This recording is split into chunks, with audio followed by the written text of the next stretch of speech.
ತುಂಬ ಜಾಸ್ತಿ ಆಗಿತ್ತು, ವೆರಿ ಪೇನ್ಫುಲ್, ತುಂಬಾ ಪೇನ್ಫುಲ್ ಆಗಿತ್ತು. ಸೊ ನಮ್ಮ ಫ್ರೆಂಡ್ ಒಬ್ಬರು ಡಾಕ್ಟರ್ ರೆಫರ್ ಮಾಡಿದ್ರು. ಸೊ ದ ಫಸ್ಟ್ ಡೇ ನಾನು ಬಂದಾಗ ಇಲ್ಲಿ ವಿಸಿಟ್ ಮಾಡಿದಾಗ ತುಂಬಾ ಪೇನ್ಫುಲ್ ಆಗಿತ್ತು. ಸೊ ಅವ್ರು ನೋಡಿ ತಕ್ಷಣವೇ ಅದರ ಟ್ರೀಟ್ಮೆಂಟ್ ಸ್ಟಾರ್ಟ್ ಮಾಡಿ ಫಸ್ಟ್ ಡೇನೇ ನಾನು ರಿಲೀಫ್ ಆಗಿ ಫೀಲ್ ಮಾಡಿತ್ತು.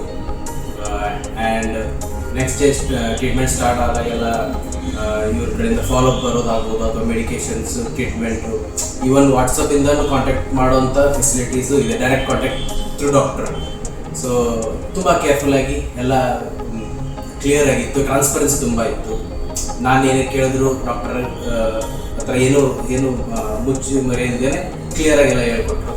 ನಾನು ಪ್ರಾಬ್ಲಮ್ ಕೇಳಿದೆ, ಅವರು ಎಲ್ಲ ಏನಿತ್ತು ಎಲ್ಲ ಪ್ರೊಸೆಸ್ ಹೇಳಿದ್ರು, ನನಗೆಲ್ಲ ವಿಡಿಯೋ ತೋರಿಸಿದ್ರು, ಏನೇನು ಆಪ್ರೇಟ್ ಮಾಡೋದು ಅದೆಲ್ಲ ತೋರಿಸ್ಕೊಟ್ರು. So very kindful and very helpful. One of the best clinic ನಾನು ಅಂತ ಹೇಳ್ತೀನಿ. ನಾನು ಅನುಭವ ಇದೆ, ಯಾಕಂದರೆ ನಾನು ಮಹಾರಾಷ್ಟ್ರದಲ್ಲಿ ತುಂಬ ವಿಸಿಟ್ ಮಾಡಿದೆ ಡೆಂಟಿಸ್ಟ್ಗಳಲ್ಲಿ. So this kind of treatment ಇದೊಂದು ತುಂಬಾ ಅಪ್ರಿಷಿಯೇಟಿಂಗ್.